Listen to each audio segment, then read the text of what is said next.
Vi um gato na janela do vizinho, algo tão simples, mas naquele momento aconteceu algo inesperado que mudou completamente a forma como eu vejo a vida até hoje. Não sei ao certo quando começou. Talvez no final do inverno, quando o céu ainda era cinzento, mas já não tão agressivo. Numa manhã, enquanto regava os vasos teimosos que insistem em sobreviver no meu parapeito, o vi. Um gato grande, de pelo alaranjado com manchas brancas, sentado na janela do prédio em frente. Olhava para mim. Não miava, não se mexia, só me olhava. Achei que fosse por acaso. Um gato qualquer desses que circulam pelos telhados de Lisboa, procurando um canto morno onde se enroscar. Mas no dia seguinte, lá estava ele de novo. Mesma hora, mesma janela. E, mais uma vez, me olhava. No terceiro dia, já o esperava. Fingindo que ia checar a lavanda, mas, na verdade, procurando seus olhos. Havia algo na calma dele que me acalmava também. Como se aquele bicho soubesse de alguma coisa que eu não. Como se a simples presença dele ajudasse amanhã a se organizar melhor. Já estou reformada há mais de 10 anos. As pessoas acham que isso é descanso, mas nem sempre é. O relógio fica embaçado. As tarefas da casa se repetem sem urgência. Há dias que parecem não ter bordas. Por isso, talvez, aquele gato começou a importar mais do que eu queria admitir. Não tinha nome e eu nem pensava em dar. Era o gato da janela. Assim o chamava na cabeça, como se fosse personagem de uma história que não se ousa escrever por completo. O que me surpreendia era que sempre vinha sozinho. Ninguém o chamava, ninguém o seguia. E nunca o vi na rua. Só ali, naquela janela com a pintura descascada e um vaso quebrado no canto. Me perguntava de quem era. Mas não perguntava mais. Eu ficava com a minha chávena de chá, às vezes de pé, às vezes sentada, e ele se acomodava com uma dignidade que só os gatos conhecem. E assim, sem falar, sem tocar, sem saber sequer se éramos importantes um para o outro, partilhávamos as manhãs. E, pouco a pouco, os dias sem ele começaram a parecer dias incompletos. Comecei a deixar coisas para ele. Uma fatia de fiambre em cima do parapeito, uma vez até uma tacinha com leite. Embora estivesse do outro lado da rua, na minha cabeça fazia sentido. Ele não podia alcançar, claro, mas o gesto atravessava a distância por conta própria. Era a minha maneira de dizer: eu vejo você. Alguns dias, falava com ele em voz baixa enquanto regava as plantas.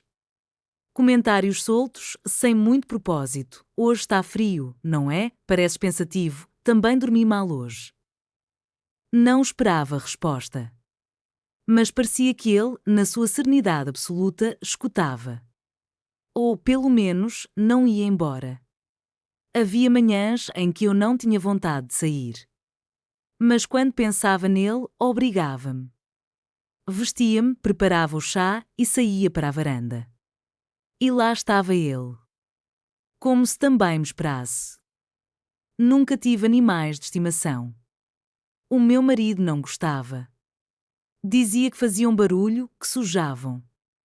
Ele já não está, faz muitos anos, e a casa foi ficando cada vez mais silenciosa. Às vezes, tanto silêncio pesa. Como se caminhasse dentro de um cobertor molhado. Mas desde que aquele gato apareceu, o silêncio mudou. Continuava lá, sim, mas já não pesava. Era mais uma pausa. Um sossego partilhado. Algo menos meu, menos solitário. Uma vizinha comentou um dia que o tinha visto no terceiro andar do prédio da frente, mesmo ao lado da mercearia do Sr. Américo. Deve ser daquele rapaz que mora sozinho, acho que trabalha com computadores. Eu não perguntei mais. Não me importava de quem era. Importava que vinha. Que voltava. Que olhava. E, sem perceber como, tinha começado a fazer parte do meu mundo. Às vezes penso que foi ele quem me escolheu. Numa terça-feira, ele não apareceu. Pensei que tivesse dormido demais ou que o tivessem deixado dentro de casa. Fiquei um tempo na varanda, com o chá já frio, esperando algum movimento atrás do vidro do outro lado da rua. Mas nada. Na quarta, também não veio. Nessa manhã, desci para comprar pão mais cedo, como se isso pudesse distrair-me. Mas ao voltar, olhei de relance para a janela. Continuava vazia. O mesmo vaso quebrado, o mesmo batente gasto. Silêncio. Mas daqueles que arranham por dentro. Na quinta, sentei-me frente ao rádio, como tantas vezes. Mas não o liguei. Fiquei com as mãos no colo, olhando para a porta fechada da varanda. Era tolice. Eu sabia. É um gato, dizia a mim mesma. Às vezes somem. Às vezes morrem. Às vezes esquecem. Mas não consegui evitar essa sensação de que algo em mim também tinha sumido. Na sexta-feira, preparei o chá sem convicção. Saí para a varanda. A janela dele continuava igual. Fechada. Suja. Sem ele.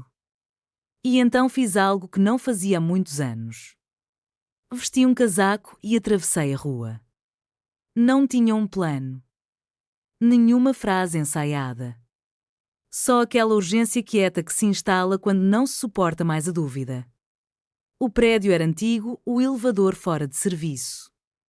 Subi os 3 andares devagar, com os joelhos rangendo a cada degrau. Quando cheguei à porta do terceiro esquerdo, a que tinha uma mancha de tinta verde no canto, hesitei. Mas bati. Esperei. Ouvi passos. Uma tranca. E então a porta abriu-se. Era um rapaz. Jovem. Mais novo do que eu imaginava. Cabelo despenteado e uma t-shirt com letras grandes que diziam modo hibernação. Olhou para mim, surpreso, mas sem desconfiança. Sim? Perguntou. Engoli em seco. Desculpe incomodar, é por causa do gato. O laranja. Costumava sentar-se na janela. Os olhos dele mudaram. Algo na expressão suavizou-se. Ah, sim. Chama-se Baltazar. Tem andado doente. Não quis sair. Mas está aqui. Afastou-se um pouco. Quer entrar? Assenti. Sem pensar. E entrei. O apartamento cheirava qualquer coisa entre sopa quente e livros velhos. Não era sujo, só desorganizado, como quem arruma até certo ponto e depois se cansa. Baltazar, o gato, estava enrolado numa manta no sofá. Levantou a cabeça quando me viu. Surpreendeu-me o alívio que senti. Levei-o ao veterinário, disse o rapaz, oferecendo-me uma cadeira. Já tem muitos anos. Desidrata-se com facilidade. Mas parece estar a melhorar. Assenti, sem saber o que dizer. Ele foi à cozinha e voltou com 2 canecas de chá. Sentou-se à minha frente, de pernas cruzadas, como quem não está habituado a visitas.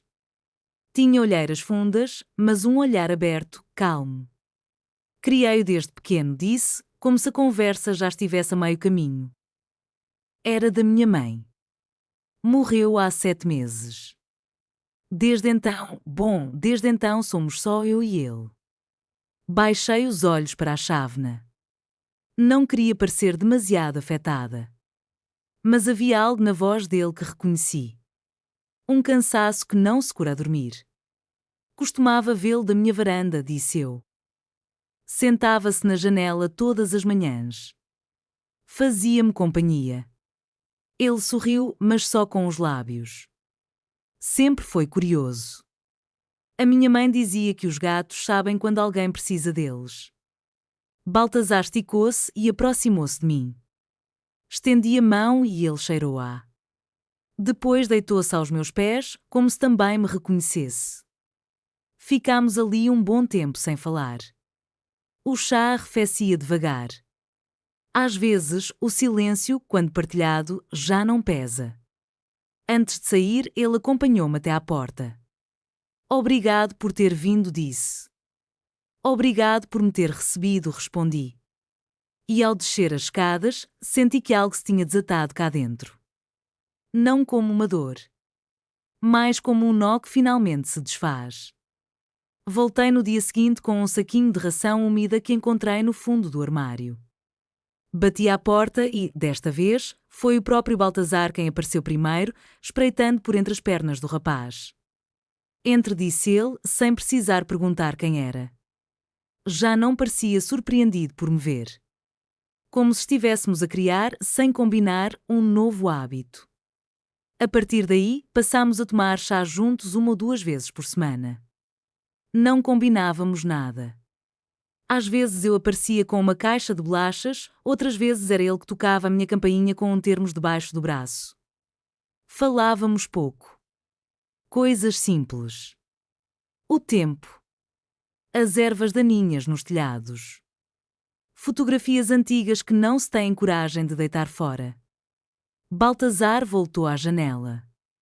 Não todos os dias, mas com frequência suficiente para que, ao vê-lo, eu sentisse o peito ficar mais leve. Já não era apenas a presença dele que me fazia bem.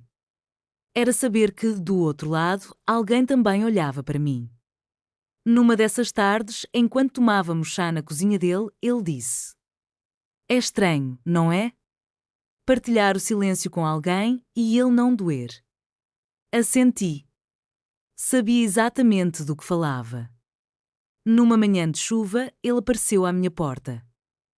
Desci com um guarda-chuva na mão. Esperava-me com uma manta nos ombros e o olhar tranquilo. Convidou-me a entrar. Baltazar estava enrolado no seu canto preferido, como sempre. Dessa vez, não bebemos chá.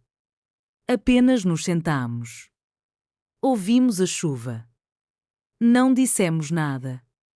E nesse nada havia qualquer coisa parecida com casa. Agora, quando acordo e olho pela janela, não o faço apenas para ver o gato. Faço para ter a certeza de que, do outro lado, há uma chávena quente, uma manta, uma presença. E que a solidão, mesmo que continue, já não tem a mesma forma. O silêncio ficou mais macio. E no lugar dele há algo que pulsa. Algo como companhia.